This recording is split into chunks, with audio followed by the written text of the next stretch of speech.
అందరికీ నమస్కారం. ఒక చక్కని కథను విందాము. ఒకసారి శ్రీరామచంద్రమూర్తి వారి కిరీటము పాదుకలతోటి అందిట. నేనెంత గొప్పో చూడు, నేను ప్రభు శిరస్సును అలంకరిస్తాను, నన్ను బంగారము వజ్రాలు వైఢూర్యాలతోటి తయారు చేస్తారు, నువ్వు చెక్కతోటి తయారవుతావు, దుమ్ము ధూళి కొట్టుకుంటూ ఉంటావు, నన్ను విలువైన చోట భద్రపరుస్తారు, నిన్ను బయట వదిలేస్తారు, నేనెంత గొప్పో చూడు అంటుంది. అప్పుడు పాదుకలు అంటాయట, అదేంటి మేము చాలా గొప్పే, రామచంద్రుడిని పాదాలకు అందిపోకుండా నా సేవ నేను చేస్తున్నాను, నా గొప్పతనం నాకు ఉంది అని. కానీ కిరీటం ఒప్పుకోదు, నా అంత గొప్ప నువ్వు ఎప్పటికీ కాలేవు అని చెప్తుంది.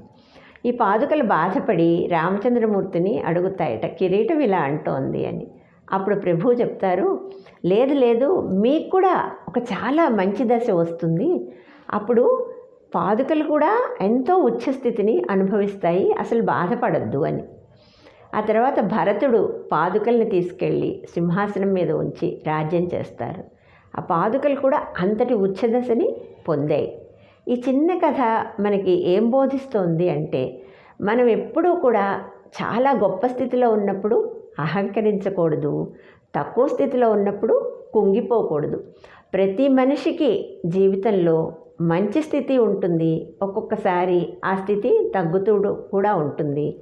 ఏది ఉన్నా భగవంతుని ప్రసాదంగా భావించి మనం ఆనందంగా ఉన్నదాంతో సంతృప్తిగా జీవితాన్ని గడుపుతూ ఉండాలి తప్ప గర్వము, అహంకారము, నేను గొప్ప, ఇవేవి కూడా మనిషికి పనికిరావు అని ఈ చిన్న కథ మనకి బోధిస్తోంది.